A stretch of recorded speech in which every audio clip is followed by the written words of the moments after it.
Everyone, আশা করি সবাই ভালো আছেন। আজকে আমরা দেখব কিভাবে যে কোনো ওয়েবসাইট আনলক করতে হয়।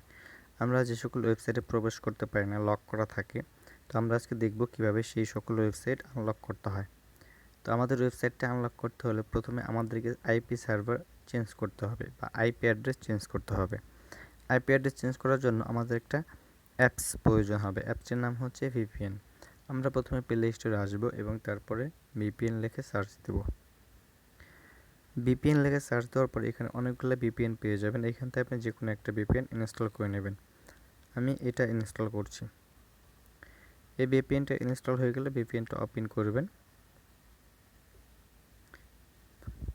ভিপিএনটা ওপেন হলে এখানে আপনাকে কিছু কাজ করতে হবে। এখানেই মূল কাজ, আপনাকে এখানে আইপি অ্যাড্রেসটা চেঞ্জ করতে হবে। এখান থেকে আইপি অ্যাড্রেস চেঞ্জ করার জন্য আপনি এই স্টারে ক্লিক করবেন।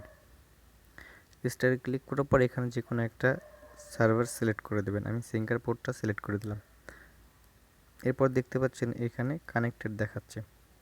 এখানে দেখুন কানেক্টেড দেখাচ্ছে, অথবা এখানে দেখুন এই যে কানেক্টেড দেখাচ্ছে। এই কানেক্টেড দেখালেই আপনি যে কোনো ওয়েবসাইটে এখন প্রবেশ করতে পারবেন।